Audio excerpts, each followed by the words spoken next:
And gentlemen, boys and girls, children of all ages, sit back, relax, but before you do, go to the kitchen and get a glass of lemonade, of course, because the tea ain't never been this good.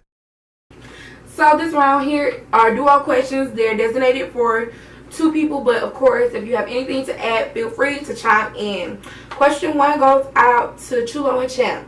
Do you feel as black men suffer more from mental illness than black women? Why or why not? Definitely do. As a man, it's already a, it's something written already for a man. Mm-hmm. There's certain things that define what a man is, right? So the challenge is already stronger on us coming up, seeing what we're looking up to and things like that as men. So it follows in the trends of what we're going to be, And some things just might not define you as a man when you realize some of the things are, it don't fall into the community of being a man. Yeah. And that's one of the things that kind of shaped me into the man I am. I'm different, I'm cool, I'm laid back. And to myself, I still am a man. But, Yeah, I feel like the standards are so high. Right. And especially as a black male, it's like, at some points in life, it just seems like everybody is against you. From females to families to, like, no matter what situation, you could be single, you could be a parent, like, it don't matter. Like, you always have to look over your shoulder, look over your back, and it's just like, yeah. Yeah, I think for you all, and I'm not trying to speak for y'all because I don't know anything about being a black man, but I feel like kind of going back to what both of y'all were saying, it's not cute to be an emotional black man, Yeah. Everybody wants you to be strong, Even little boys, I've seen little boys hurt themselves and they just say, get up, stop all that crying. Like, he bleeding, sir. Like, he's gonna cry, it hurts. But we do that as parents, and we do that, as older people. Oh, stop doing that. You acting like a girl. But what is acting like a girl when you're just trying to display your emotions? So I think y'all definitely do kind of have it harder because y'all have to suffer in silence. Jazz and Champ, do you feel that social media has contributed to the spark in suicides from younger black people in recent years? Definitely. Because there's sort of an echo chamber. What that means is you hear the same stuff. So you go to school, people are saying the same things about you. You used to be able to go home and have some peace. Now you get on your phone, you see those same people putting those same thoughts out, that same negative energy. You see people that you don't know, like you can post pictures, people that you don't know can come on your page and have the worst things to say about you. And when you keep hearing something and you can't escape it, you start to believe that it's true. Yeah, that's one of the things as well. Another thing I would say is pretty much fitting in with the social media in crowd. Like, once you, like you say, you at home, you're looking behind your phone, sometimes you want to be that cool person, you want to be that person with a lot of likes and stuff, and you realize like how that affecting everything as a whole. And some people have actually committed suicide because they felt like they wasn't good enough to be accepted, and all because of social media. And that's just the image, right? So when it comes down to it, I do feel like social media do play a big part in suicide. Yeah, I do as well. I know at one point, like, I would post a picture and I would get like all these likes, okay, then I post another one, and if I didn't get as many as I did on the previous picture, I'd delete the picture. Exactly. I was like, something ain't right. Was I not as cute as I thought I was? Yeah, I see people do that all the time. Half of the time, it's probably because of the time you post it, but either way. I just always would be like, I don't know, maybe it wasn't all that cute, and I would end up deleting like some of my best pictures or my favorite pictures of myself, because for me, that picture or whatever is associated with the memory. Right. So I'll be deleting my favorite memories that I wanted to put out into the world and share with them based off of who did and didn't like it. But I grew out of that. But a lot of people are stuck there now. They won't even post their real selves. That's why we have so many people catfishing and different stuff like that, because you're too ashamed to be yourself, because yourself is not what everyone else wants you to be. Right. Chulo and Jazz, what are your thoughts on self-diagnosis? Self-diagnosis, I feel like it's okay to self-diagnose. You have to recognize first. I can't go to someone else to figure out what's wrong with me. I have to figure out what's wrong with me first. And then I could go about, trying to fix it. But self-diagnosis is real. It's okay. I think it depends on what it is. You can easily self-diagnose yourself with depression. Those symptoms are easy to recognize. you don't need to go and self-diagnose yourself with bipolar disorder or schizophrenia, because there's some knowledge that goes behind that. And you can, like, say you decide to seek therapy, and you tell them that you have something that you haven't been tested for. Well, the therapy or the medication that they put you on can make it worse if you don't actually have that. Or even if you decide to self-treat, the way that you self-treat can make it worse. So, you know, people should stop using Dr. Google for everything. You know, WebMD. Just let it go if you can. I'm gonna piggyback and kind of give a sub question, because you did talk about self-treatment, and I don't have that question here, but that's a really good question. You know, what are your thoughts or even your methods towards self-treatment, even if there are former methods that didn't work for you? Does anyone have any? Like you say, first, piggybacking off of Chulo, identifying the problem. That just the very first part of self-diagnosis. You have to identify your problem. And the second step, if you feel like you can't handle your problem, you can seek professional help. So it's not no right or wrong way of self-diagnosis. You're just understanding the source of where it's operating from. So. Definitely. Yeah, I mean, some methods I went through just like helping me out with depression, let go social media, stop. I don't have to answer my phone. You know, my life is my life, so you know I need peace in my life, and anything I need to get peace in my life, I'm gonna do it. Right. Whether it's not answering my phone, not going outside, like whether it's just shutting off for a couple of days, it's okay. You know, but just find your peace of mind. So I'm gonna use a kind of funny example. I'm still kind of scared of them, but when I was little, I was deathly afraid of butterflies and moths. So one time I went to Turtle Park, and you know where the water comes up in the summer, it would be like these huge black butterflies and moths flying in between there. And I wear contacts, I couldn't see that well. So to me, I was so little and they were so big, they looked like bats just flying everywhere, and I was just screaming. Right. So obviously when I got older, that was kind of weird, you know, I couldn't do that anymore. So what I did was gradual exposure. Like I would look at pictures. Pictures used to give me like goosebumps. I would look at pictures. Then we planted flowers in the yard, so there would be butterflies in the summer. I walked past with my eyes closed at first. Then when I could do that, I would walk by kind of fast, as fast as I could go. And now I can kind of ignore it. So gradual exposure is one thing that works if you have a phobia. Ties back into self-diagnosis as well. Yeah. So you face your fear. Yeah. You embraced it, and that kind of brought that, you know, bravery over you.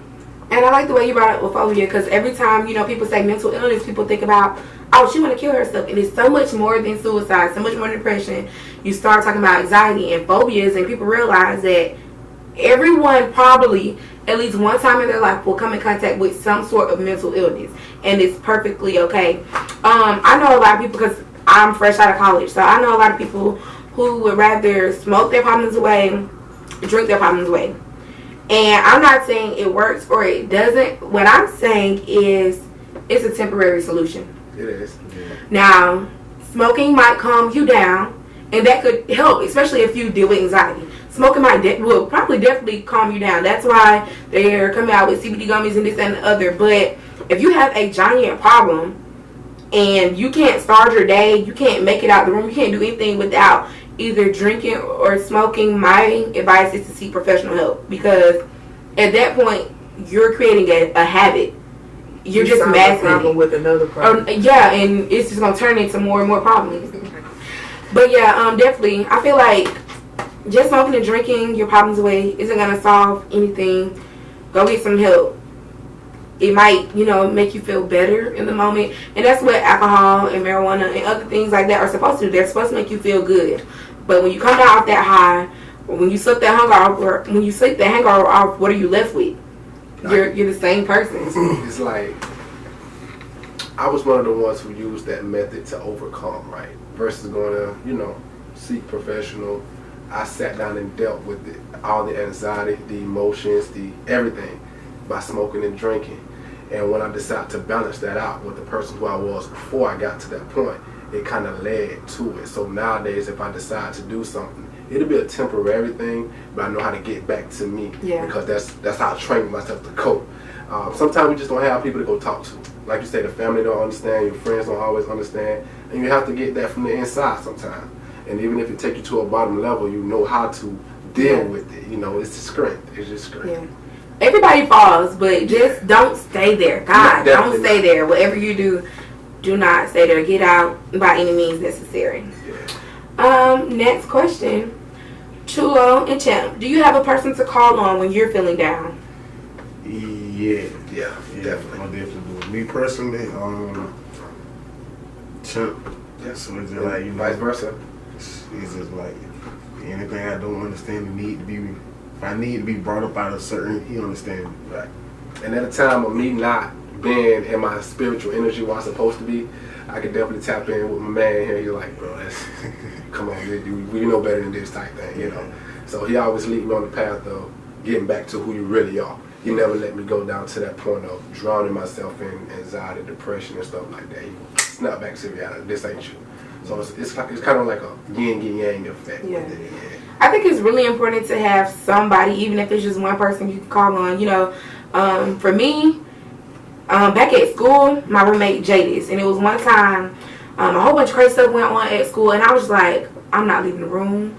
I'm not doing this. And I shut down for probably a good 2 weeks. I didn't go to class. My professors was like, hey, what's going on? One of my professors like even text me, and she was like, girl, you need to get it together. But Jadis, all she did for me, because she knew that sometimes you have to go through that stuff. Right. Sometimes you have to. And always put on a brave face is not handling it. A lot of people think put on a brave face and it's okay. And that's not fine. But Jadis let me go through my emotions. And she would come and talk to me when I needed to be talked to. But she also wouldn't invade my space. Right. And also, Jasmine is someone who I can call on, because I take Jasmine all the time. I'm like, girl, can I vent? Because I'm about to snap. But having whoever you choose for that person to be, I think it's a two-way street. And that's why it was really nice that y'all said both had the same answer, that y'all bounce off each other. Because a lot of times we're the strong one for everyone. And then when we need someone, everyone's going. Everyone's going and you're stuck. And then you kind of start looking at everyone different, like, oh, they're probably not my real friend, or this, that, and the other. And it's not even that. It's just everyone can't help you. That's it. Everyone cannot help you. But I'm grateful for the people who I have in my life who come and save me, because y'all definitely be coming to save me. You have to let it out sometimes. Yeah. My person, a lot of people don't really look at their family as their person, but my person is my mom. We have a complicated relationship. Well, we did. We went through a lot of stuff for us to get to the point where I know her like the back of my hand. I know what her footsteps sound like. So when I'm going through something or she's going through something, usually what we do every day, I pick up from work and we park in front of the house and we just sit in the car and talk. Right. That's a space where it's just me and her. Nobody can hear us. Nobody's looking at us. There's no distractions. And it makes it easier to open up and talk about things, whether it's things that's going on now or things that I never told her. So to my mother, if you're watching this, I really appreciate it. All right, the next question is for Champion Jazz. Do you feel, as a matter of fact, I kind of want everybody to answer this one. So, everyone, do you feel as Christians try to pray the feelings of depression, anxiety, and other things like that away? Right, everybody's like yeah. Christians try to pray everything away. Okay. Whether it's mental illness, whether it's I don't have any money, they think, oh, just pray about it. Whether it's your sexuality, if they don't like it or you're not comfortable with it, oh, just pray it away. Everything cannot be solved by prayer. Prayer can help you get through things. Prayer can help you deal with things, whether it's working it out in your head and figuring out which way you want to go. Prayer can give some people guidance, but it's not a solution, I don't think. Okay. Just by itself. it takes prayer and work. Yeah, that's what I was about to say. The famous scripture, and everybody try to overlook it. Faith without work is dead, just like Reggie said, just like Jasmine was leading to. And as a Christian, myself, I take everything, every problem, big and small. Like, my car be acting up 24/7. I'm like, Lord Jesus, just, fix my car. But I still go and take my car to a mechanic or to my dad. So, I just be praying, God, let me get there safely. I think everybody has, taking prayer. Not everybody, but a lot of Christians have taken prayer as an ultimate solution to everything. And yes, God is your ultimate solution. Whatever you believe in, whoever you believe in, you do believe, if you believe in anything, that higher power is the ultimate solution to all of your problems. However, it doesn't matter what book you're looking in, the Bible, the Quran, the Torah, somewhere, someone in that Bible or in that writing has told you that you have to put something behind it. And a lot of people don't believe in putting anything behind it. And it's true. It's one source, right? It's like one source that's spread into a lot of different energies. And what you're born into is what you're going to be. You know what I'm saying? Because it's just how you brought up. When it comes to the prayer working, they do. A lot of Christians do that, and that's like a mental illness to me. If you put it in that aspect, because it breaks certain chains of them not being able to walk in that work field of it. Like the prayer don't solve everything. You have to go out and do this. Like me, I'm not a religious person at all. I kind of got out of that a few years ago, but I'm very close with Christian people, and believe it or not, I mentor a lot of Christian people because they say the same thing. Prayers don't always work. So they need that source of energy to help them get through a lot of situations that they are dealing with in a point in time of life. And I do have a lot of referrals that come to me for that type of stuff as well. So it just depends on, the person, the strength they have within, if you're asking me.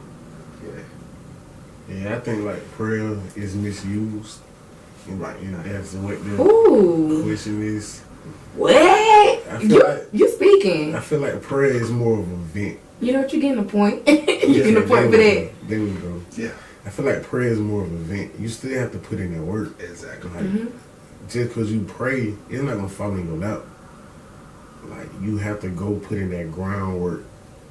And God going to meet you there. He's going to meet you wherever you ask him to take you, he's going to meet you. You have to meet him. That's it. He's not going to walk it for you. Yeah.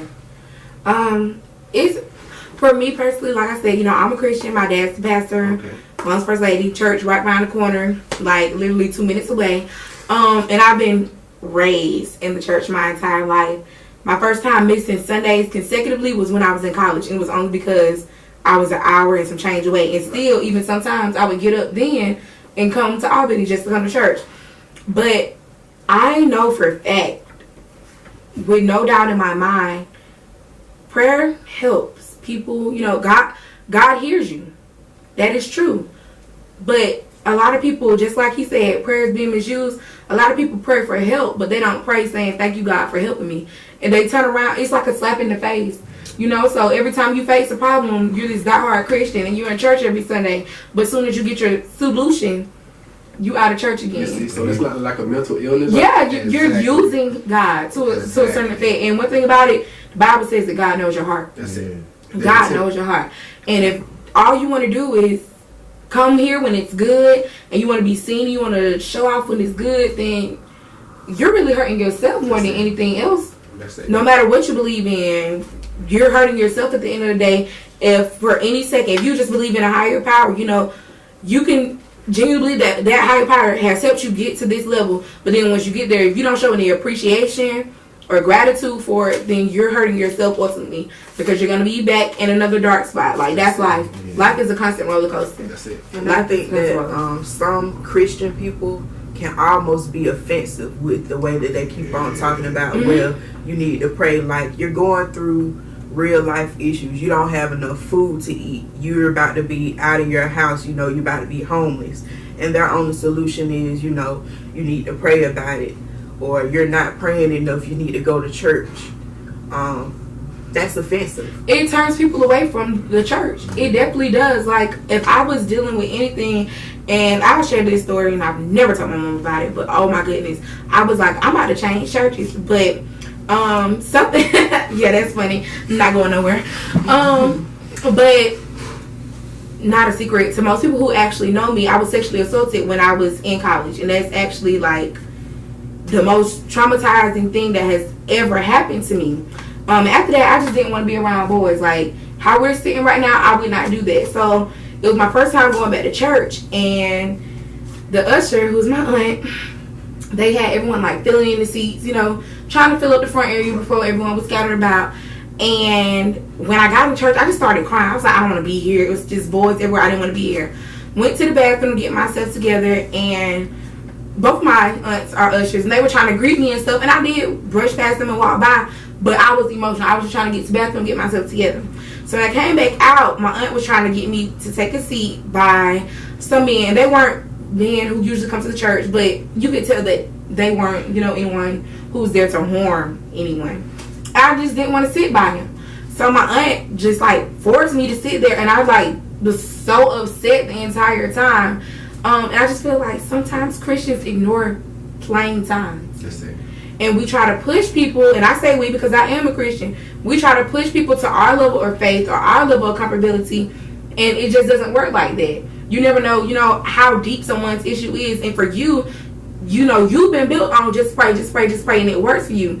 But if I'm a fresh believer, or if I'm a non-believer, that's not going to work for me because I don't even have the thought that it will. And if you don't think it up here, it's not going to come into fruition. Right. But for me personally, it was just like, that was one of the moments where I was like, your Christianity is outshowing your love. Okay. And when that happens, we're not getting nowhere. No, we're not getting nowhere at all. The intent is impure. Yeah, definitely. Oh, and when you was like, it's like a slap in the face. Like the payback off of that, people be like, "Oh God, if you get me out of this situation, I never do it again." What? That's fear. Here you go doing it again. Yeah. Do it again. Yeah, definitely.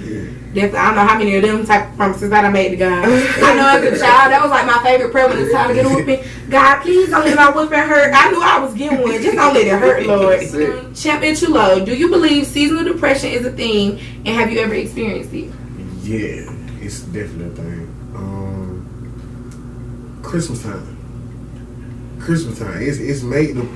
I feel like me personally, I don't believe in holidays, and I got my personal beliefs. It's just like you're making a season for, and like don't nobody have money Christmas time. It's just like people are struggling, and it's just like I got to live up to this standard. I got to give my kids some gifts, and if I can't, it's just like just Christmas time. The whole season is just so.